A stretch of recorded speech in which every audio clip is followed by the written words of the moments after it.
Hi, my name is Mitchell Wright, and today I'm going to do my capstone final project presentation of my board game Elemental Battlefront.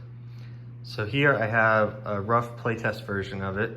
I'm using paper pieces and some other pieces from different board games to help me demonstrate the rules and how to play. Okay, let me start with the introduction.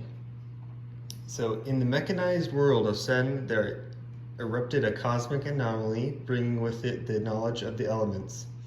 There are those known as Simon, or gifted ones, that have learned from these forces and can call upon elemental strength to aid them. The powerful elements that can be manipulated are blazing fire, serene water, immovable earth, expansive air, nature's growth, mighty lightning, abyssal darkness, and brilliant light. But with incredible power comes chaos and a lust for dominion. Now men combine the awesome might of element and machine to wage war. Sen is plagued by 8 different countries, all endlessly fighting with one another to control the world and shape it to their desire. While Simon of every element exists everywhere, each country specializes in the element they believe to be the most powerful. Which side will you choose to join, and who will remain in the end? All right, that's just a short introduction of the game and the world that I've created. So in this game, there are 3 different modes to play, but the main one we're going to talk about today is just the main one, which is world domination. The game mode, world domination, to win, you compete against every other player to control all other players' capital territories and be the ruler of the world. All right. Let's go over some components of the game. Let's start with the game board. So the game board is a visual layout of each country and its borders. Each country contains 5 territories. Each country has a capital territory indicated by a red border. Let me just zoom in here. So this is a rough drawing of the game board. So you can see here we have 8 different countries, and each country has a special capital indicated by these red border here.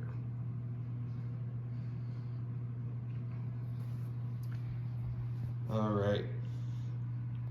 And next is country cards. So there are a total of 8 country cards. The country card specifies which country you are fighting for and what elemental power they specialize in. It also shows the element wheel, depicting which element is stronger and weaker to its corresponding element. Just zoom in here. So this is an example of one of the country cards. So this country is Belarus, and they specialize in fire. And it's not exactly a wheel, but this shows which element is stronger and which element is weaker. So for example, fire is more powerful than growth. Growth is more powerful than light. Light is more powerful than dark, and so forth. Okay, next is war cards. There are a total of 132 war cards. War cards are what players use to attack and defend territories on the game board. Each war card contains a differing power level troop of a certain element. There are 15 cards for each element: fire, water, earth, air, growth, lightning, light, and dark. And the following are the types of troops you can get. So there are 5 power level 1 soldier cards, 4 power level 2 cavalry cards, 3 power level 3 juggernaut cards, 2 power level tank cards, and 1 power level 5 mech card. There are also special legendary element war cards with special abilities. The legendary elements are space, time, magnetism, and gravity. There are 3 war cards for each legendary element. Okay, these are the war cards. And for the setup, you'll take 6 war cards from the deck and lay them out for everyone to see. And so let's just take a look at what type of cards there are. So for example, here's a power level 2 growth cavalry card. Here's a power level 5 air mech, a power level 3 fire juggernaut, a power level 1 dark soldier, power level 1 Earth Soldier, power level 2 Air Cavalry. And so as the game goes on, you'll be introduced to more war cards you can use to help you fight and claim more territories on the game board. Let's see if we can find a legendary element so I can show that off.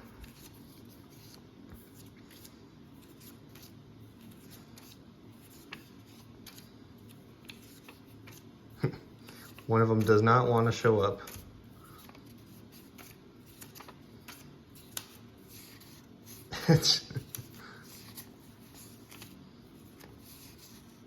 Here's one. So for example, this is a legendary element, a war card. So this one is magnetism, and at the bottom here, it tells you what the card's special ability is. So for this one, it is stronger than your average card because it has a power level of 10, but it can only be played by itself. So that's an example of a legendary. All right, next are advanced cards. Advanced cards, there are a total of 100 advanced cards with 6 different types of cards. When a player attacks another country's territory and takes that territory space, they also gain an advanced card, which is either a one-time use card or grants a permanent ability that aids the player the rest of the game. All right, and this is the advanced card pile. So, if I were to claim a different territory, I would draw one of these. And for example, this one is Preparations of War. Take any one card from the war card pile, then shuffle the deck. That's pretty good. I get to choose whatever I want from the war card pile. All right. Let's go to setup. So this is just paper version, but for officially made version of the game, you would just unpackage all the pieces and give each player a country card, or each player chooses which country they want to be. Give them corresponding tokens. In this case, I'm using risk pieces. Give them 5 coins. And then each player, after that, will decide who goes first. All right, and then let's get into how to actually play the game. Okay, so in this game there are turns, and so in your turn there are 5 phases. So the first phase is your income phase, and in this phase you will gain gold equal to the number of territories you control, plus any gold gained through advanced cards. Capitals offer 2 gold instead of 1. If you control all the territories of a different country, their worth is the same plus 1 extra gold to your total income per country controlled. If your country's capital is taken, you may no longer gain income until it is taken back. You're considered out of the game when you don't have any troops or gold. Ignore your income phase for your first turn. So let's take a look here. So let's pretend I'm Belarus.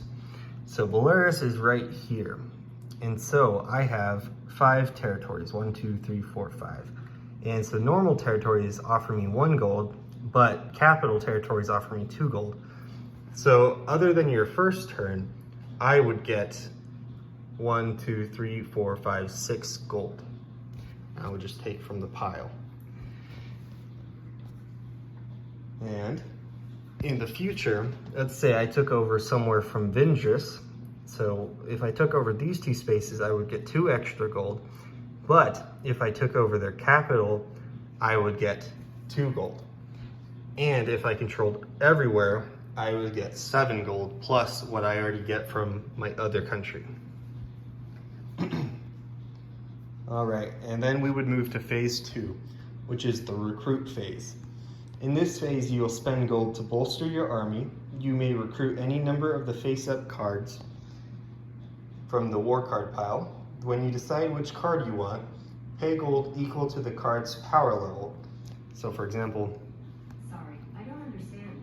I got something similar. So for example, power level 3 fire juggernaut, I would have to pay 3 gold to recruit him, and then he'd be mine. To do that, I'll need to verify your voice. I can text you a Legendary war cards are the exception and cost 6 gold. No more than 2 legendary war cards can be recruited during your turn. When you recruit a card, replace it with the next card on top of the war card pile. So if I wanted this legendary element card, I would have to pay 6 gold. And so they're all worth the same amount. And so since I took this card, I would replace it with the next one on top, which in this case is a legendary, and so forth. All right. And so the next phase is the invade phase. Invade phase. In this phase, you will use your troops to invade other countries' territories. You do not have to invade unless you choose to, and you cannot invade on your first turn. You may invade any territories bordering a territory you currently control.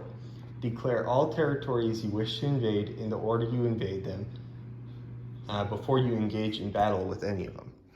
So this is where you have to be strategic. You have to think about how many cards you have, what type of cards you have, and stronger versus weaker abilities, and then you will declare who you want to invade.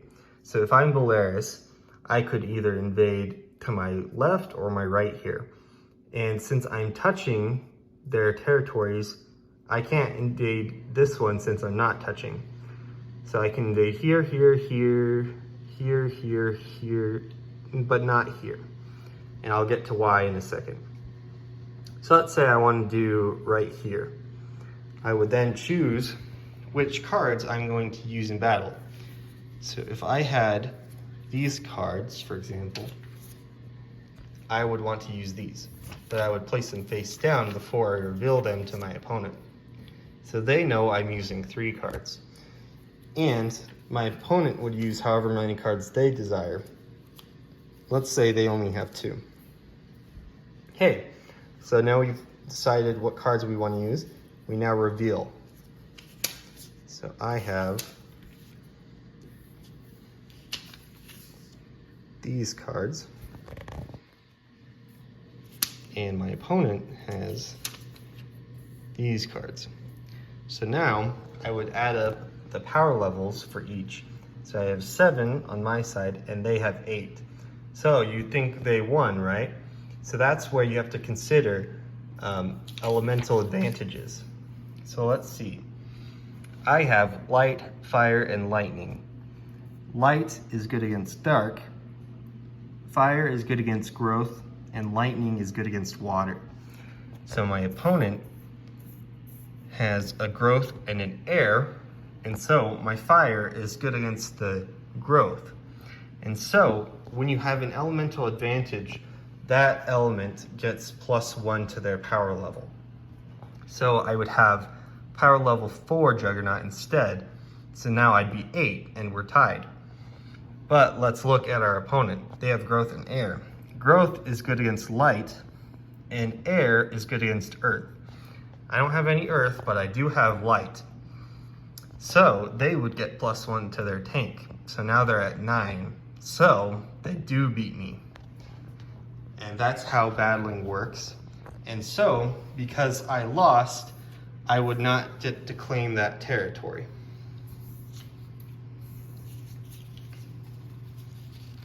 And all cards used in battle are then discarded.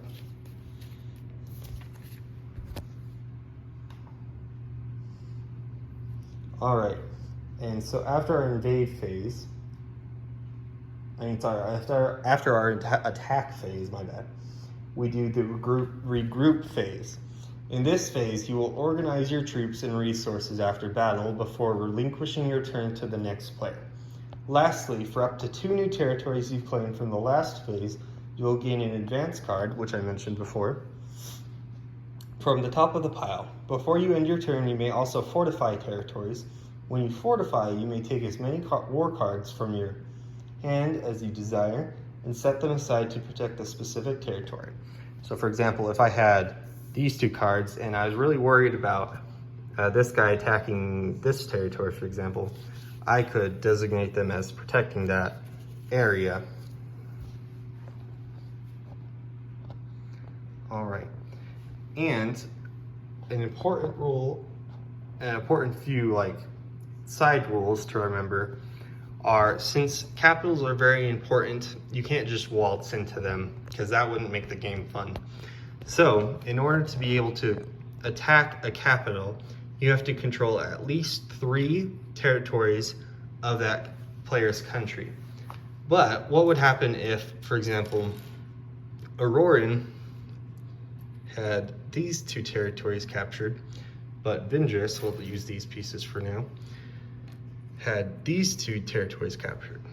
So now it's a stalemate between Auroran and Vindris because no one is in control. No one has majority ownership of the territories. So now these 2 countries would have to battle to control at least 1 more territory to qualify to attack my capital. So that encourages players to not gang up on each other, which is important because picking on each other is not fun. And that is generally the basics of how to play Elemental Battlefront. There are more details to it, but that is generally what you need to know in order to get started. Thank you for watching my presentation, and I hope you enjoyed it and thought, maybe I'd like to try this game one day. So keep an eye open for it, and thank you very much.